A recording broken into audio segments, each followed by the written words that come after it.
Boker Tov. Today's Daf Yomi is Bava Kamma Kufir Beis, and we're going to start on the top of 112a with Rav Ada Bar Abba. So Rav Ada Bar Abba had set a position that Rishus Yoresh Rishus L'Keltami, that when a person bequeaths something with respect, he bequeaths something to his son, it's like he sold it to him and it's a new domain. It's not considered like an extension of the same person. And now on Kufir Alpha Beis, we had learned that statement with respect to a robber who bequeathed something to his son. It's like it's a new domain, and therefore the son is not obligated to return it because it's like he acquired it from the father after the thief had already given up hope. But in today's daf, the Gemara says, Ravada Bar Abba Masni Lahad Rabbi Bar Kamma. Ravada Bar Abba taught that statement of Ravada Bar Kamma, that Rishus Yoresh is like Rishus L'Keach. He taught it in a different context. He taught in the following. Let's say the father left to the son, Rahman son, money that he made from charging interest to people. And even though children know that this is money from interest, they're not obligated to return the money. So, and it says Rami Bar Kamma in that context, those Someris Rishus Yorish, because Rishus L'Keltami. The reason why they're not obligated to return it, Boker Tovavs, is because the domain of the heir is like the domain of the purchaser. Meaning to say, it's like a new child. It's like a new domain. And so therefore, it's like they purchased it from him. Just like if they purchased it, they wouldn't have to return the money. So too, by bequeathing it. Rava says, we're on 112a, 5 lines from the top. Rava says, in fact, I could say to you that the domain of the heir is not like the domain of the purchaser. The domain of the heir is not like the domain of the purchaser. Vashani, this case is different. The case of interest is a completely different case. Even though the child whose father took money on interest and then died doesn't have to return it, you can't extrapolate from there the general rule that the domain of the heir is not like the domain of the purchaser. Why? Because Rishus, I might say to you, Shani Yacha, this case is different because the pasuk says, Al tikach meiton neshach v'tarbis. Can't take from him interest. Other way, you have to return to him. So that he can live with you. The pasuk says, you're not to charge interest from your brother so that he can live with you. So maybe there's a specific prohibition on the person who charges interest himself, but not the case of the son. Meaning to say, the case of ribis is sui generis. Sui generis. You know what that word means? Hobbes, it's Latin. It means of its own nature. It's a unique case. It's its own nature. Why is it its own nature? Because the prohibition of interest is a chiddush of the Torah. You're allowed to charge interest to other people. It's just to a Jew, because he's your brother, that you're not allowed to charge. And why wouldn't you be able to charge? Because he's using your money. If he uses your car, you could charge. So why can't you charge him if he's using your money? And so it's on you. It's a chiddush. And so therefore, you can't extrapolate from there that in general, says Rava, that Rishus Yoresh is like the Rishus of the Lokeach. Maybe it's just in the case of Ribis. And therefore, the Gemara says, Man dimas nila Abraisa, the one who has a statement from Rami Bar Kamma, i.e. Rav Ada Bar Abba has a statement from Rami Bar Kamma on the Braisa, Kol Shekena Masnis. And if he says that we learn from the case of Ribis, that Rishus Yoresh is not like the Rishus of the is like the Rishus of the purchaser. For sure, in the case of a theft, we would say that it's like a completely different domain. Whereas Mandamas Nila, but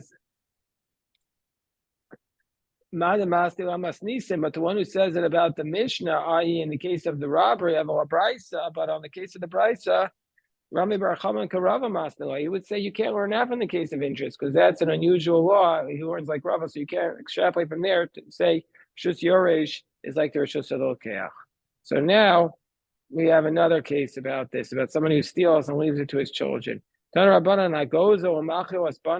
who steals and he feeds what he stole to his children. He gives them the steak for lunch. The children don't have to pay because they're not the ones who stole. their father is the one who stole. Now the father is dead; they don't have to pay it. Let's say he left it and it's still in existence. Let's say he left it for them and it's still in existence.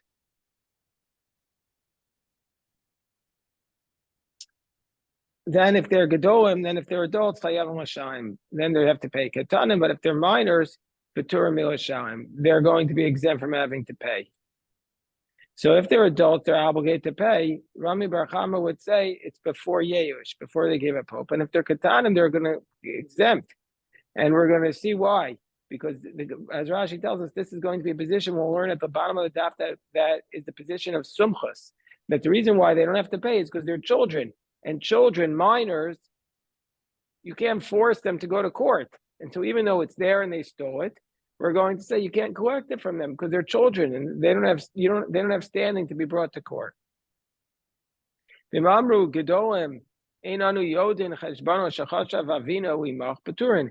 say the adults say, listen, we don't know we know you have a claim, but we don't know anything about what you're saying about our father. They're going to be exempt. The Gemara immediately challenges that statement because they say we don't know the case. They're going to be exempt. Rava says this is what it means.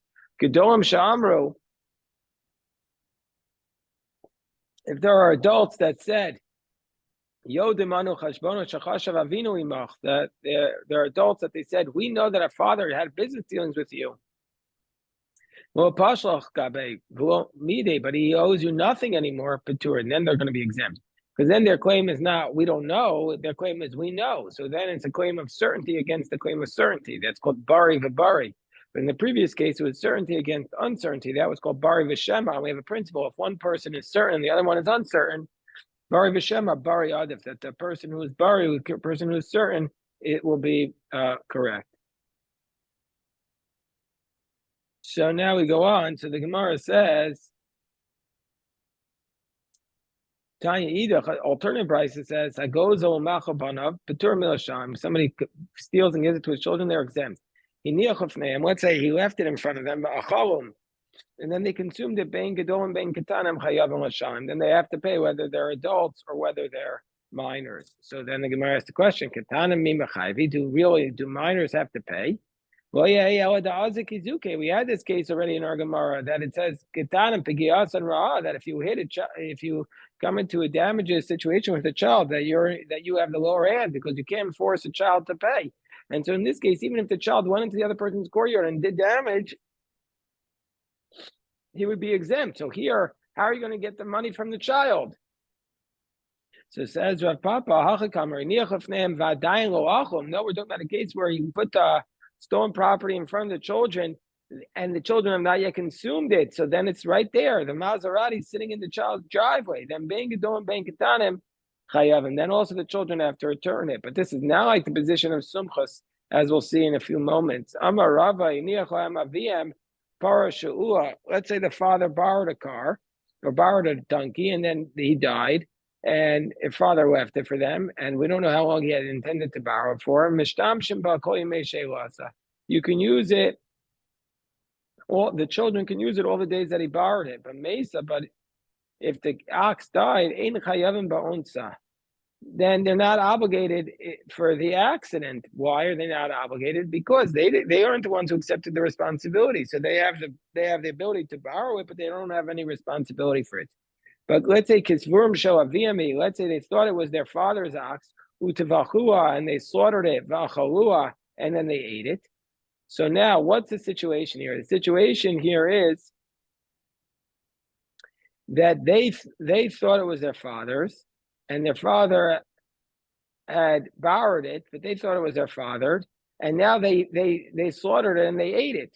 So okay, so they say, oh, if we had known it was our father's, if we had known it was yours, we never would have slaughtered it. We don't eat steak. We only eat steak on holidays, and it's a Tuesday. The only reason why we thought is we thought we had a free steak here. So what's the law there? That's their claim. So the Gemara says, Mishaman Dmei Basar Bazal. So in those circumstances, we say they pay what would they have if they knew that they could have this meat at a discounted price, what's the price that they would have paid? Like 2/3 of the price. You say, I'm not going to buy steak, but if the steak is at 2/3 of the price, then he would have gotten it. So there, in this case, where they said, well, if I had known it wasn't his, I went to bought it, but you benefited from it. So therefore, we make him pay 2/3 of the price. And let's say the father left for them a property that had achrayos. Usually that means real estate. Then we're going to say that they have to pay. Some learn this clause that if the father left them achrayos nechos and they have to pay. Some learn on the first clause, which is that if it died, that they're not responsible for their own sin. But if he left for them real estate, they'd have to pay. And some learn it seifa. But some were only on the latter clause, that if they ate the meat, if they had real estate, then you could force them to pay for the meat that they ate from the real estate. The one who learns it about the first clause, kol shekena seifa. The one who says it applies for damages, for sure will say it in the latter case. Upliga de Rav Papa. And he argues with Rav Papa. We'll see what Rav Papa's position is in a moment. But the one who says, in the latter clause, but he wouldn't say it on the former clause, Vahainu de Rav Papa. And that is Rav Papa. So what's Rav Papa's statement? Amar Rav Papa. Rav Papa says the following.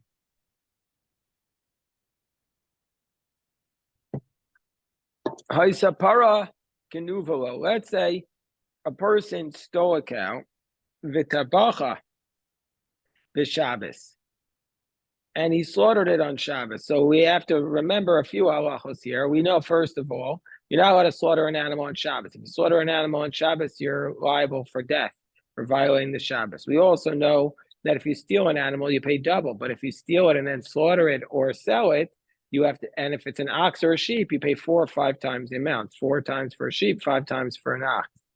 But we also have a third position that is called kimwe b'derabi mineh, that if you do something and there's multiple prohibitions, you only get the more severe penalty. Hold on one second. Hold on one second.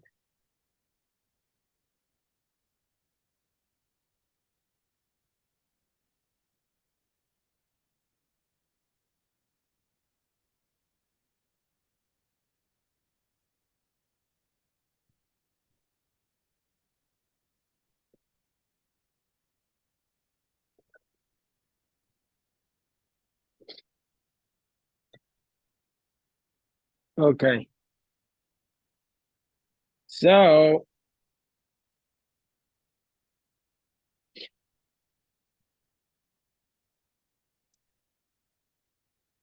under these cases, what does Rav Papa say? Rav Papa says, let's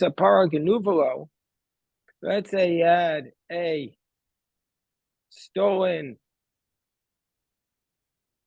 cow and he slaughtered it on Shabbos, we're still going to give him the more severe penalty, even though we could have said he's exempt because of this concept of kimle b'derabi mineh. Why?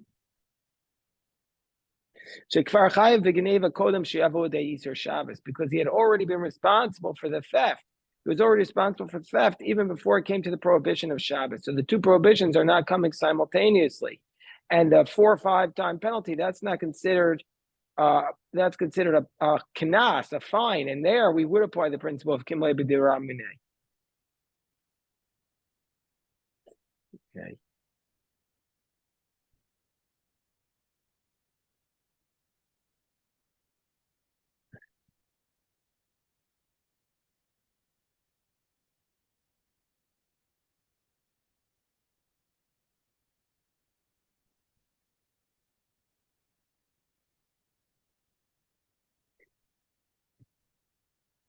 Okay. So the Gemara says, but if the cow was lent to him, and then he slaughtered on Shabbos, he's going to be exempt from the penalty of paying for slaughtering the cow. Because the prohibition of Shabbos and the prohibition of theft come at the same time.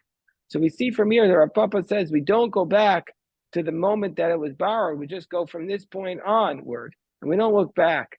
Whereas in the first clause, what we had said over here was that Rav Papa had said that. So we going back to what we said before, that in the case of the Reisha, what do we had say? That if the father left them a borrowed cow, they could use it all the days that was borrowed. But if it dies, they're not responsible. They're not responsible because they didn't accept the responsibility. Whereas according to Rav Papa, we would have said that they had accepted the responsibility, and so therefore it's arguing with Rav Papa. Gemara says, "Tan Rabbanan ve'eshav esagzela asher gazal." Somebody have to return the stolen item that you stole. Ma tam lomar asher gazal. What does it mean that he stole? It means yachzir ke'in shegazal. It means you have to return something according to the manner in which it was stolen.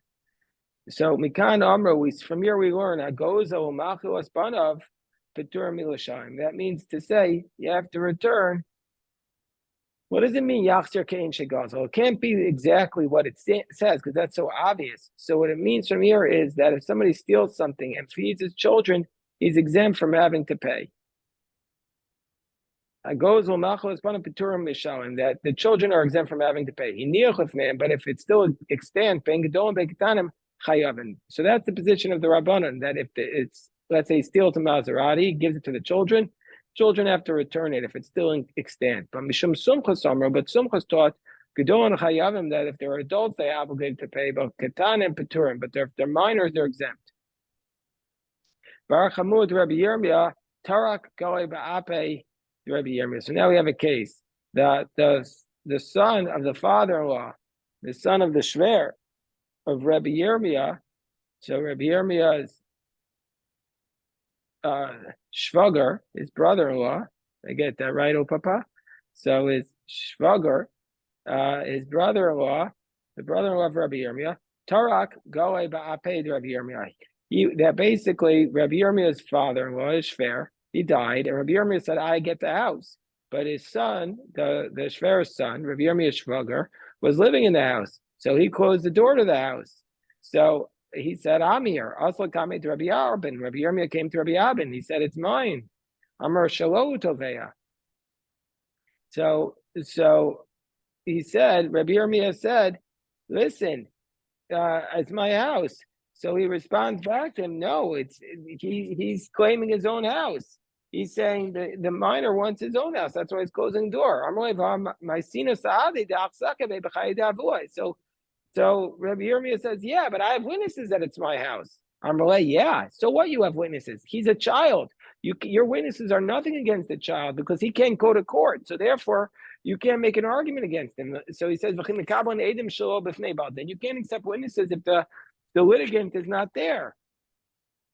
And so therefore, in this case, hold on one second.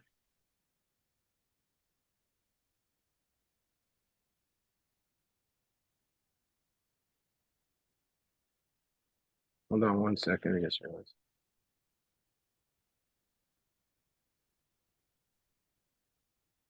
One second.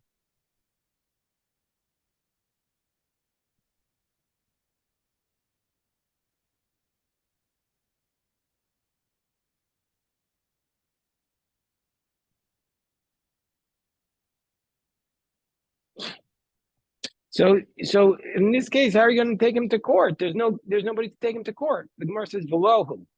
So Gemara says below. Is it really the case that you can't bring a minor to court? Vakatani ben gedol and ben ketanim chayavin. It says that even if the thing is extant, if the Maserati is sitting in the driveway, you could get it back from the minor. So you see, you can take a minor to court. That's what Rabbi Yirmiyah argues. Armalei. So Rabbi Avin said back, Hare machlokas, sumchas b'tzidech, but sumchas says you can take it from the minor. So Amar. So Rabbi Yirmiyah responds to Rabbi Avin, Ichpol kuli alma v'kai kasumchas lafginan l'didi. He says, "Oh, the whole world is ichpol. They're all piling up. They're all ichpol means double, but it means everybody's dialing up and going against me, and they're holding like sumchas. He's a minority position. I have the rabbanon who say you can take it from the child." In the meantime, the matter was rolling around. Also, Matal came to Rabbi Avo. So the matter came to Rabbi Avo. Amar lo shmiuchu had Rav Yosef Bar Chama. He said, didn't you hear that? So Rabbi Avo got involved. So he said to. Rabbi Avo said, "Lo shmiuchu, haven't you heard the teaching which Rav Yosef Bar Chama said that what was this case that Amar Rabbi Oshaya, that Rabbi Oshaya taught the Amar Rabbi Yosef Bar Chama, Amar Rabbi Oshaya Tinok shetakav bavada v'yaro atoch sada shel chavera v'amar shalihu ein omrim namtina sheyagdil el motzim miyad o miyad." So he says, I'm going to defend Rabbi Yosef. There's a brisa that says that if a child is a minor and he takes his slave and he says, okay, let's go work in the field, and they start working in the field and collecting stuff, that you don't wait for the child to get older. You take it away from him immediately. So we see from here that even though he's a child, you could take him to court right away. So let Rabbi Yosef get his house back. Excuse me. And then when he gets older, Venera. And then when he gets older, let him bring his witnesses, and we'll see who gets the case. So Rabbi Avo was getting involved to support Rav Yosef. So Rabbi Avin responds, "Midami, those cases are totally different. The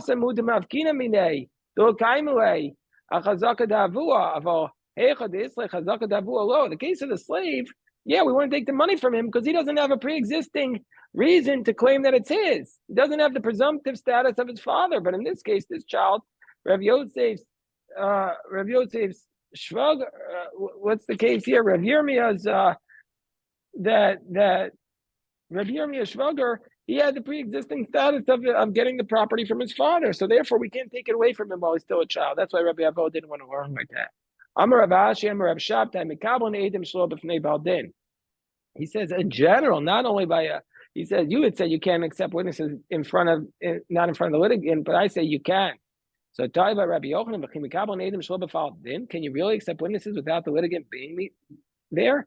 Rabbi Yosef Bar Chanina could go and tell you, no, yeah, when can you accept witnesses? When he's sick, or the witnesses are sick, or the witnesses want to go overseas. Yeah, it's extenuating circumstances when the witnesses want to leave, or you call the guy, he's not coming, then you can accept it without him being there. Shmuel says you can accept the witnesses if the litigant's not there. But I taught, when can you accept the witnesses if the litigants are not there? Going to Pasule Bedina. Well, they've already started the court case for Shalchule, and they called the guy. He didn't come. But if he didn't start the case, then he could say to him, I'm going to the high court. So he say, I don't want to go to you. I don't have to come to you. I'm going to go to the high court. So Gemara says, so he says, yeah, but even once they start the case, he could say, I want to appeal to the higher court.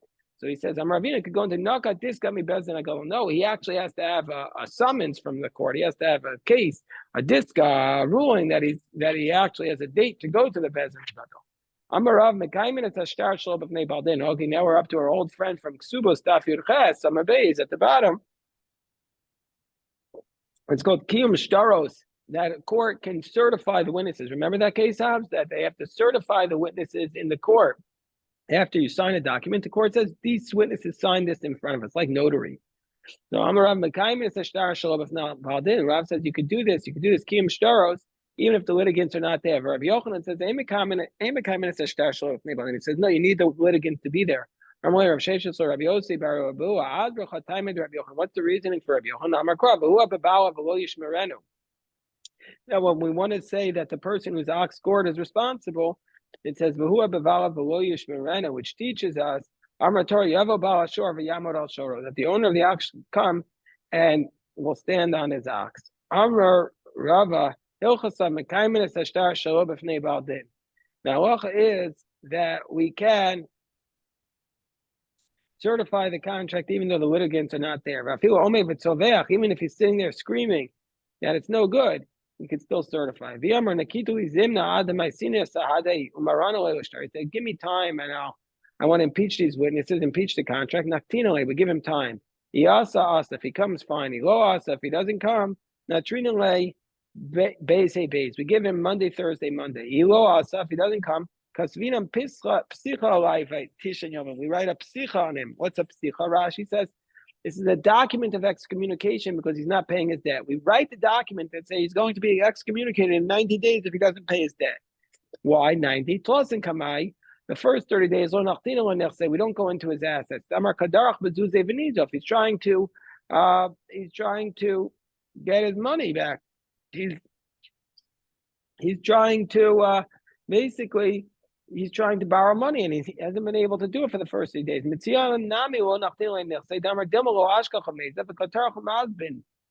He said maybe he couldn't find anybody to lend him, so he's selling off his property. But the last 30 days, we also don't go into his assets. Because we're saying, well, the person who wants to buy his assets, he's trying to collect his money. Well, if after 90 days he doesn't come,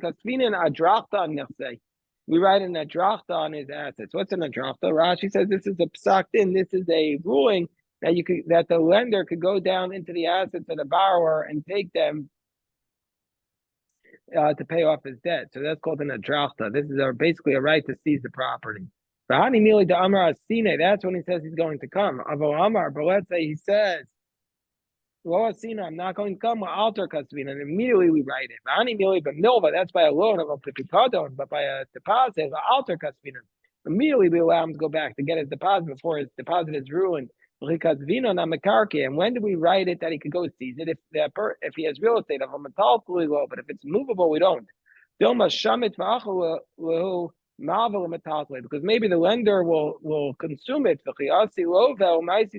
the borrower comes to get his assets back, and he says, look, your document was bad, he'll have nothing to collect. But if the lender himself had real estate, then he has his seizure is secured, so then we write it. Below, it's not the case. Generally, we don't write a seizure on movables.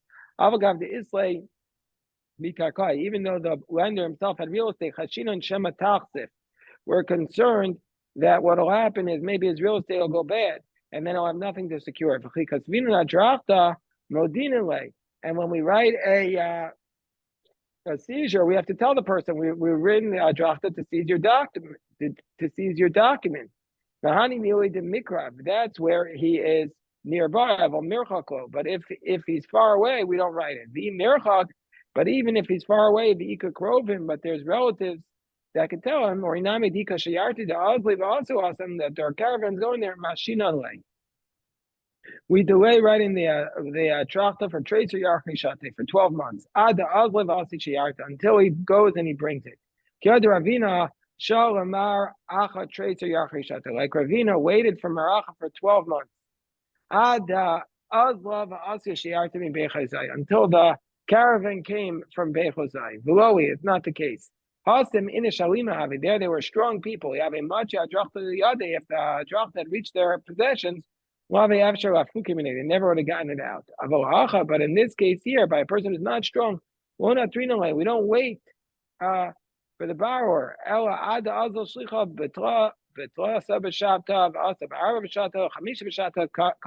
No, right away. Tuesday, Wednesday, Thursday, you get him and you bring him to the court. This agent of the court, and there's an agent in the court that went to summons a person to the court. When he comes back, he says he doesn't want to come, and even though he's just one person, we believe him.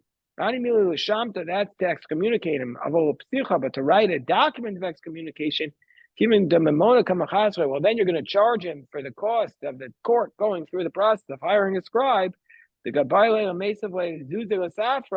Then we wouldn't rely on this agent. We need two people to say he refused.